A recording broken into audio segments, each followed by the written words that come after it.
morning, good afternoon, good evening, whatever time it is that you are tuning in. This is Unapologetically me, featuring me. No special guest, just me. So how are you guys doing today? I hope you guys are having a great day. I don't know if you caught my last video, but you definitely want to check that one out before watching this one. There's, I believe, 3 videos that I kind of asked some questions about the Nicola Bulley case, and this is part 2 of that. They're not really connected. They're 3 separate issues, but of course it's one case, so they are connected. If you are new here, welcome. Thank you so much for clicking on this video. I hope that you find something educational about it. I hope that you learn something from it. I hope that maybe another perspective helps verifies something that you have already been thinking or changes your mind about something in a different way, whatever the case may be. If you feel like you want to comment about any of that, go ahead. All comments are welcome here. All opinions are welcome here. But any hateful remarks or derogatory remarks, refrain from that. There's no need for it. To all my current subscribers, thank you guys so much for continuing to come back and watch my videos. All your wonderful comments, all your likes, all your opinions. I love all of it. And I really appreciate all of the support that I have gotten over the last year of my YouTube journey. Hopefully I have gotten a lot better, and hopefully I continue to grow. And that will all be in thanks to you guys, because I do this not only for my purpose, but I do it for you guys. Let's get on into the video. In my last video, we talked about the police and their one and only hypothesis. In this video, we're going to talk about what they said on February 7th when they finally did admit that there could have been a third-party involvement, that there was a possibility.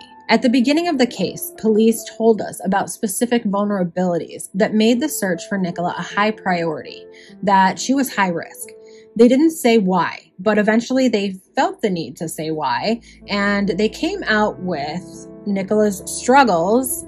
Well, I'm going to say alleged struggles with alcohol due to menopause symptoms that she was having. It had been said by family and friends, I mean, remember, Paul's the one who told this to police from the beginning, that Nicola had significant side effects from menopause, such as brain fog, restless sleep. So she had been taking hormone replacement therapy to help with these symptoms.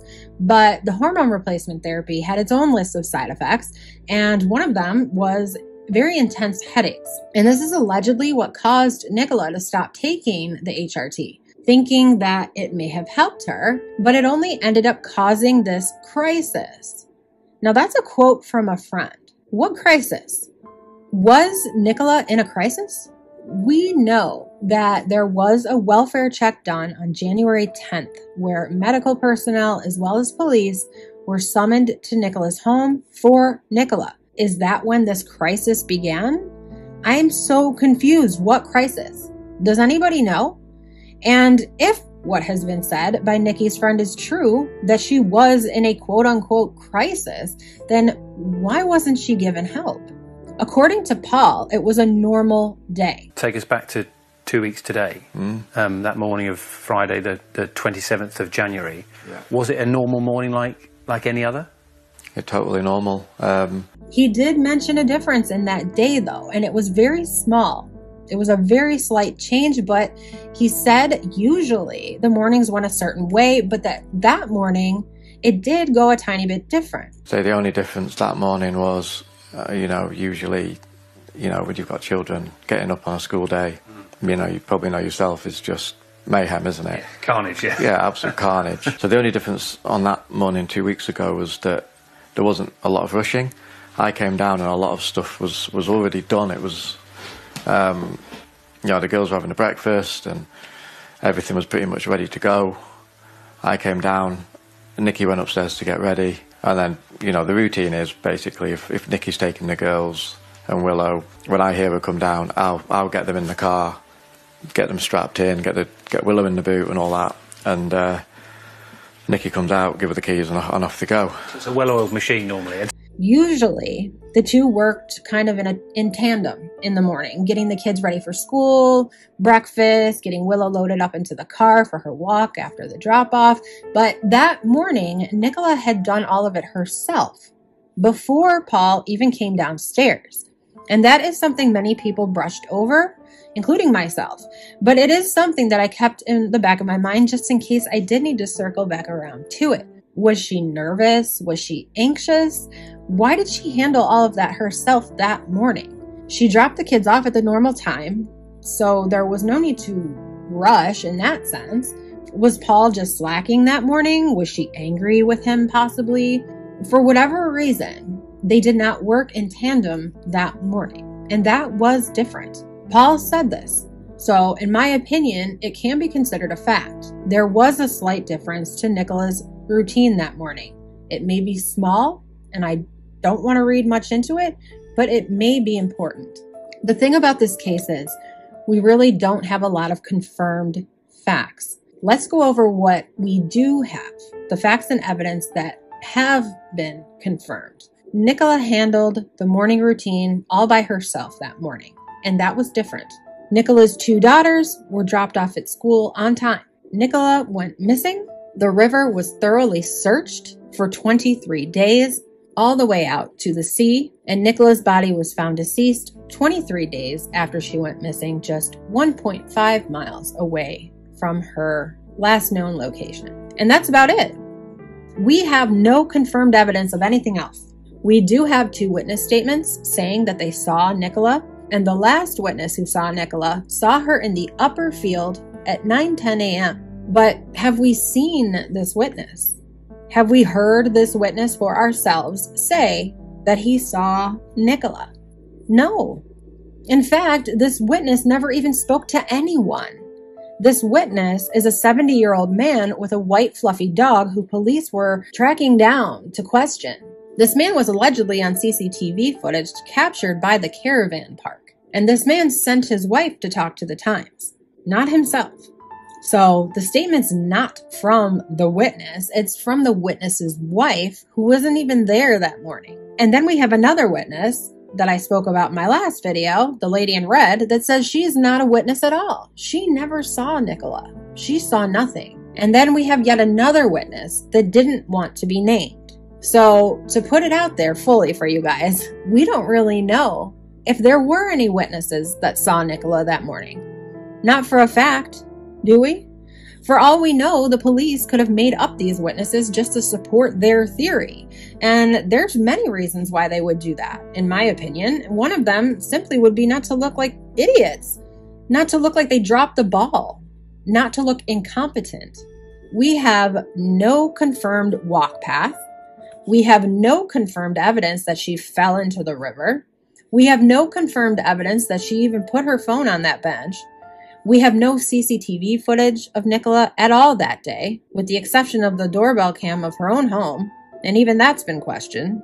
We have no dash cam footage, even though police said they had 700 vehicles that passed through that area that should have captured Nicola. We have no other Ring doorbell cam footage from any of the residents in that area. The CCTV footage from the caravan park captured other people, but not Nicola. There's absolutely zero physical evidence that Nicola herself was even ever there. Don't get it twisted. I'm not saying she wasn't there. I'm just saying that there's no evidence that she was. And to me, that's strange. Do the police have evidence that she was there? They're just not sharing it? And what would be the purpose not to share it? We have one photo, one still, that was taken from a Ring doorbell camera that morning that she went missing. And it's from her own house where she's loading the dog into her car. And many people have said that that woman appears to be wearing a blue coat. Now, I'm not going to argue that. I don't, saturations are different on everybody's devices and all that. I don't know. But Nicola, we do know, was wearing a black coat. And like I said, I'm not going to go all crazy into that right now, but I am pointing out some things that have been said and some things that I've noticed as well that kind of make what these people are saying not seem so crazy after all. Another question I have is in regards to the Teams meeting. Is it normal for Nicola to not have her microphone or camera turned on? Because people have made comments, and I know it always depends on the situation, whether or not it's normal for people to immediately just have these things turned off. It depends on your business, who you're talking to. But I do know that A lot of the time, while the microphone's usually off, except for the person who's speaking, just because it gets loud and everything, the cameras a lot of the time are on. And there's been photos of Nicola at work that I've seen. I don't know if this particular Teams meeting was like a big meeting where there were a lot of people. Like, do they have other locations? Was this a huge call, or was this a call just between her office? Because if it were, there weren't a lot of people that worked in her office. It's just a question that I have. Is that normal for her? Is it normal for people to not have their camera or microphone turned on at all? Not once during the entire meeting. Not even to say hi or good morning or, hi, I'm here, see my face, I'm not lying, I'm here. Now I'm going to turn my camera off, you know? Just a question. I'm going to end this video now because I want to get into Penny some more, and I want to do that in a separate video. So let me know down in the comment section what you think about what I just told you. Do you think it's possible that Nicola may not have ever even been to the location that morning? And what about where she was last seen? She was last seen in the upper field. If we are to believe that this witness exists, that is, that 70-year-old man, he told his wife that he saw Nicola and that he knew her. And his wife told the Times that there were 3 people there. So basically, Nicola was talking to someone else. She was with someone else. Who? Who was she with? And why hasn't that person come forward? Or have they come forward? Why haven't we seen any of these witnesses come forward? Do you see what I'm saying? At this point, my opinion on this case is that something's being hidden. Now, I don't know if that's for a reason to protect the integrity of the investigation, or if it's to cover up mistakes that were made, or if it's to cover up something more sinister. I have a few more things that I want to bring to you guys, and those videos will be coming shortly. Again, let me know what you guys think, and I will see you in the next one. Have a great day.